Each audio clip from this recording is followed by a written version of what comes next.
Hey, deserving listeners, Jorge and Anfisa, let's watch. Stay married? Yeah, I want to stay married. What do you think she wants? I think she wants to stay married and also have the stability. Is that most important, or is money more important? Well, it seems like he's still on the money argument, which, might be wise to have with him. I think the therapist is right in that it isn't, I don't think, has ever been about money. It's a hard question, but I feel like money's more important. I feel like this is my mind state, like that's the foundation for me. And I think he's about to say, I just got out of a session with her and she did not say that. She said that she didn't say anything about money. Now, I wonder if George is using this as an excuse, as a way of trying to get out of talking about vulnerable things, or as a way of trying to deflect or something. This is a passive aggression against Anfisa because he feels forced into therapy. Because this is, I don't know if I showed the scene, but they're driving away from the first couple session, and the whole session, at least what was edited to us, was geared towards how it's all his fault. And who knows what the full session was like, but they're driving away, and Anfisa and George are still kind of talking like that. Like Anfisa's like, it's all his fault. He's the only one to blame in this relationship. Everything all of our problems are because of him. And then he's basically on the surface agreeing with it. I don't know if he agrees with it deep down. It's hard to know if he knows what's going. There's a chance he isn't really in connection with himself, and thus is just agreeing with everything because he just wants to make everyone happy. There's a possibility that's true. But anyway, and then she says, "You need to go to individual therapy. I don't need therapy." Anfisa said she did not need therapy.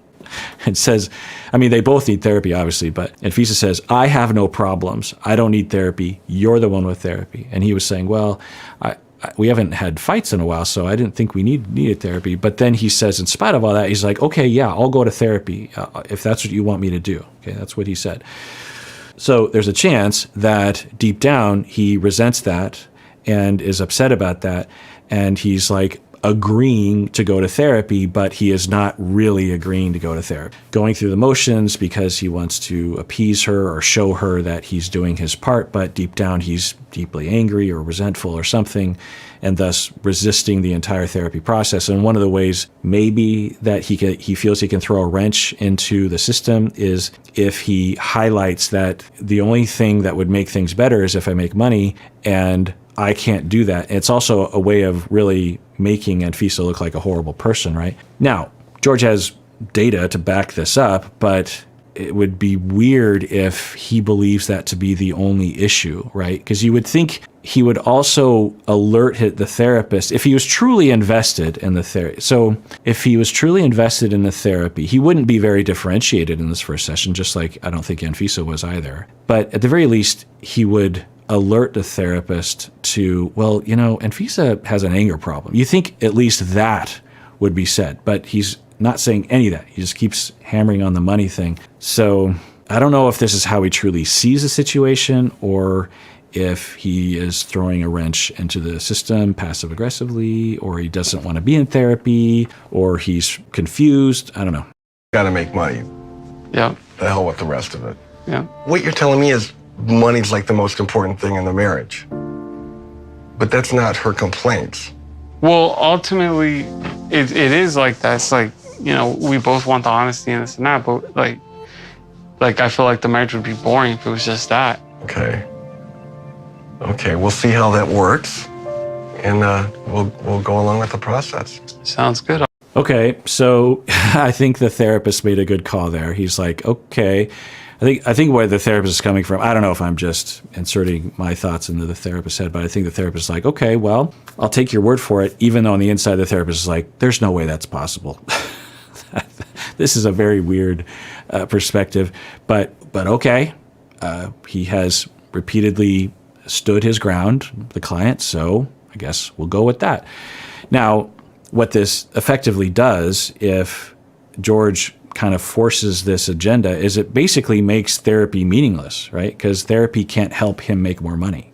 Like, that's not what therapy is designed to do. So maybe that's George's ultimate goal, is to avoid vulnerability, to avoid weakness, to avoid asking for help because of toxic masculinity. And so he's sabotaging the whole thing by holding fast to this idea. And in my distant past with clients, I would hear similar kinds of, not this specifically, but, like I might be talking to a teenager, and when I talk to the parents, there's this complex relationship issue, and I talk to the teenager and be like, well, all my mom is concerned about is my grades. If I just got better grades, then everything would be fine. And I'd be like, well, yeah, your mom wants you to get good grades because she cares about your future, but she's also talking about a dynamic between the two of you that's been going on for a while where there's a lot of yelling and conflict and misunderstanding. So, is that also part of the thing? Is that also part of the issue? No. All we do is fight about grades, and so I'm just going to study more. I have a vague memory of conversations like that in the distant past. I could absolutely see a conversation like that happening. So it kind of has that feel to it, but I'm not quite sure. What do you think? I'll report back to you the next time. All right. All right, thanks for the session. And then if you're the therapist, you're like, well, I can't really fight against that. I don't want to get into a power struggle with him. And so, okay, well, let's go with that. And maybe from there, we'll get somewhere else. Because and this is what I'd be thinking, and maybe this is what the therapist thinks, well, I'll get both of them back in the room, and then I will present what each of them said to each other, be like, so Anfisa told me that honesty is the main thing, and George told me that money is the main thing. What do each of you think of each other's perspective there? Because you would probably guess that Anfisa would refute that it's all about money, and then you could actually begin to work on things that are tangible and things that you can work on in therapy. See you next time. Okay, I see on his poster board there is a cork board that he has an ABC. So that's a cognitive therapy, cognitive behavioral therapy thing, right?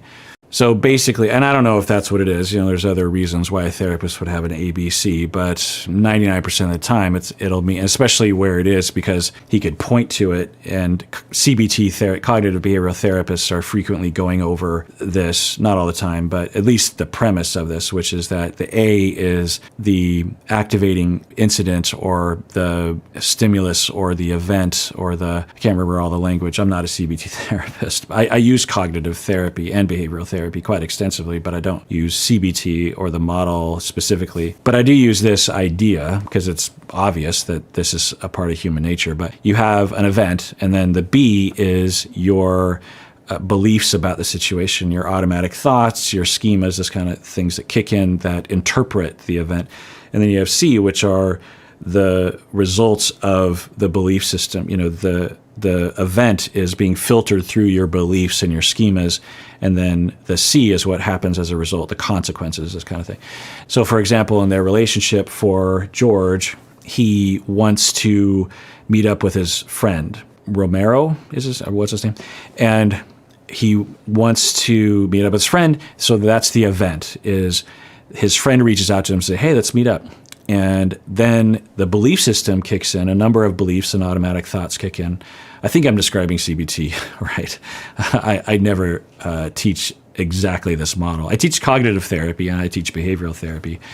Anyway, point is that so as a therapist, you would want, especially if that's mainly what you do as a therapist, is CBT, you would frequently be pointing this. You'd be like, okay, so you're telling me about this event. Okay, the event was your friend texted you, and then this belief system kicked in. What was that? And then you would explore that. It'd take a long time. Sometimes that can take weeks, months, just to figure out what that belief system is, what those schemas are.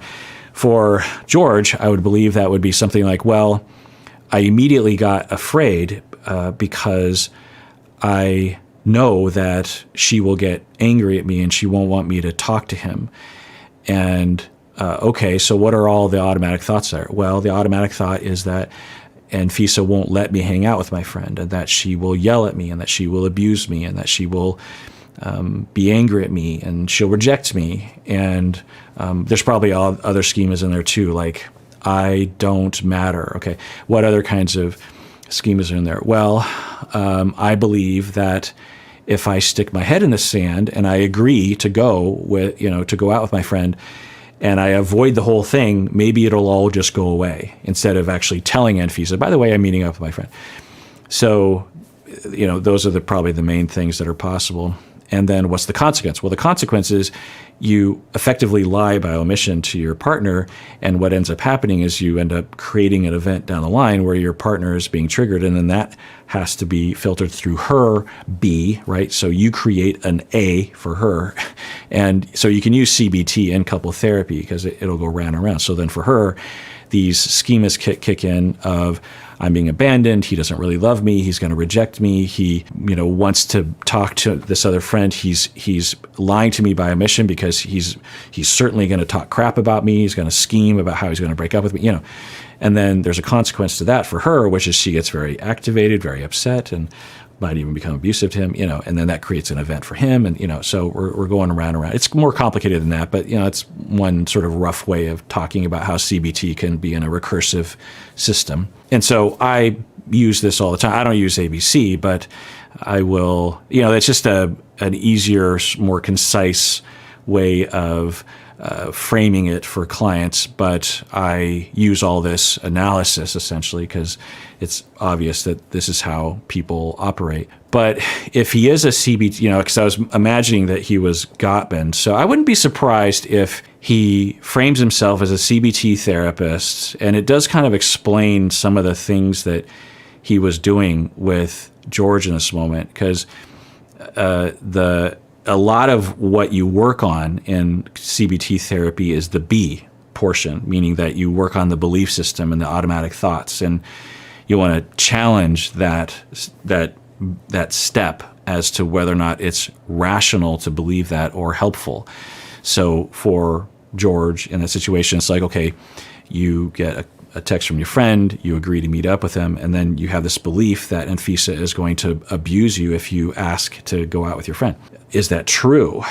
Is that rational to believe? Now, according to what we've seen, I think it is kind of rational, but I don't know. I don't know if she would just haul off and hit him if he asked to hang out with his friends. And, it can be nuanced there. But anyway, so that's what you're trying to change. You're trying to change that thought system, that belief system. You're trying to challenge that, because if you can change that, then you change the way you behave in the moment, and thus the C portion of the cycle. I don't know if I'm describing this right, by the way. Don't quote me on this.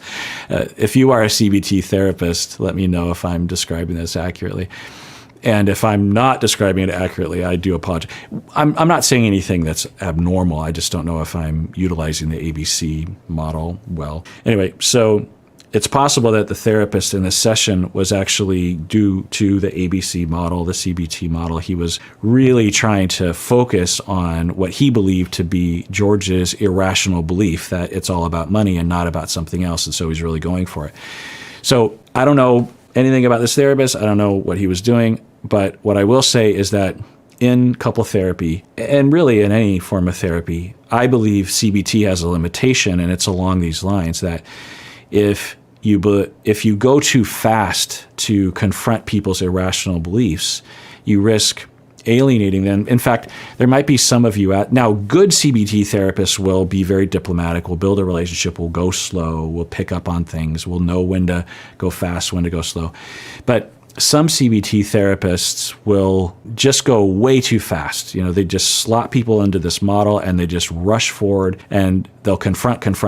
Meanwhile, they're having a lot of countertransference, but consciously they feel like they're doing the model, but in reality what they're doing is they're just using the model to bludgeon the client with their own countertransference.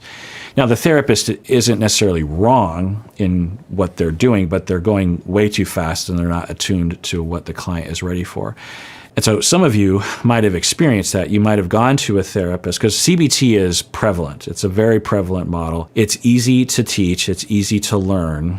And there's a bit of propaganda and falsehoods within the marketing of the model. Don't get me wrong, CBT is wonderful. Like I said, I use cognitive therapy. I use behavioral therapy. It's a known fact. We've known about it for over 50 years. It works. It's obvious. The automatic thoughts we have, you'll hear me talk about schemas, belief systems, irrational thoughts, interpretations. Yeah, that's all cognitive therapy. Very powerful idea. Of course, behavioral therapy works. Obvious. We use it all the time when we're doing prolonged exposure, when we're trying to reward each other, corrective experiences. It's all could be framed as behavioral therapy. But I will say that I've encountered a number of clinicians, not in my circle because that's not really my academic area, but I have bumped into some therapists who are adamant about CBT, and they believe, based on the propaganda in their echo chamber, that CBT is the only evidence-based form of therapy, and all other forms of therapy are basically pseudoscientific and harmful,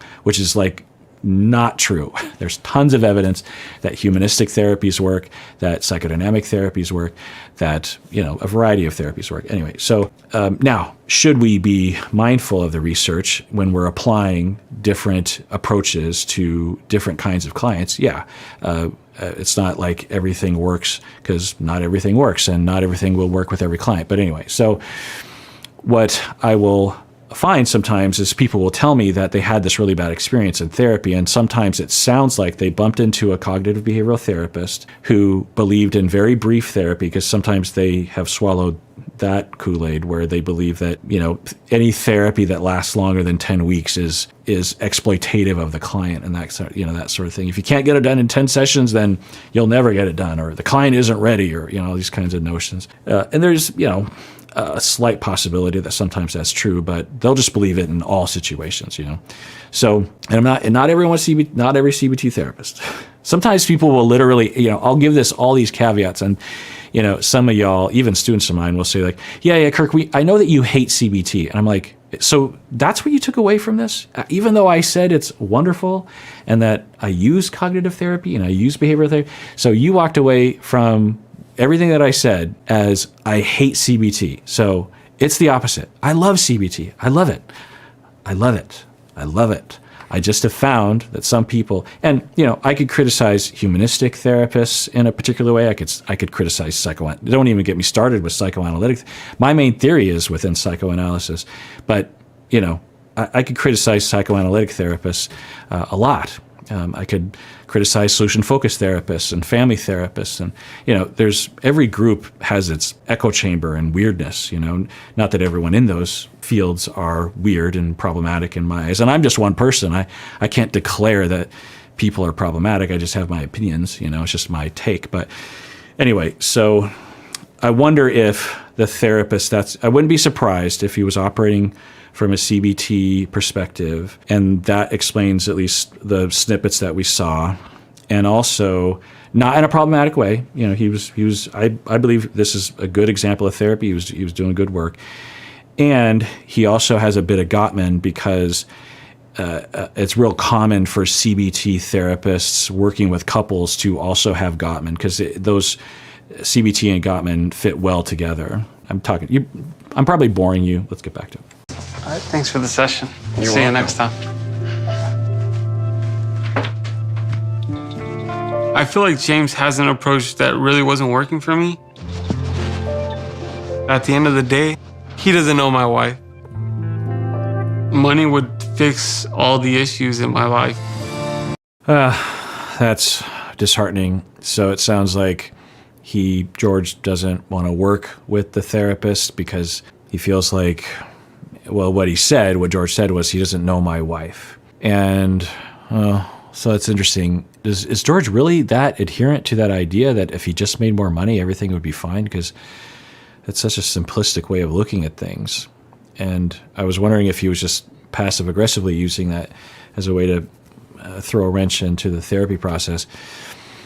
At the very least, it sounds like for George, he felt like the therapist wasn't on his side, and that's unfortunate. And that plays into a lot of the things I was saying earlier, that sometimes when you have a client that is saying something, particularly in the beginning of therapy, that you don't really agree with, at the very least, you don't want to oppose it and get to a power struggle with them, because especially if they're teetering on motivation as to whether or not they want to be in therapy anyway, as he was, then you risk alienating them, and then where are you? You're not helping them. So building a relationship with them, slowly introducing what you're trying to get across to the client is more conducive. I don't know what exactly happened. Of course, we only saw little bits and pieces. I would have to talk to therapists and garner from him what his approach was, what he was hoping for, what happened. But it's unfortunate that for the two of them, because the therapy might have helped. Now maybe they did stick with it, but it sounds like they didn't. I am still mad at George. Now, there's also a possibility that George never wanted it to work because he just never wanted to be in therapy to begin with. And he's just he actually sabotaged it by focusing on the money and used that as an excuse to terminate or to not go to therapy. I could see that actually happening. All right, well, let's end it there. And everyone out there, please take care of yourself because you deserve it. You really, really do.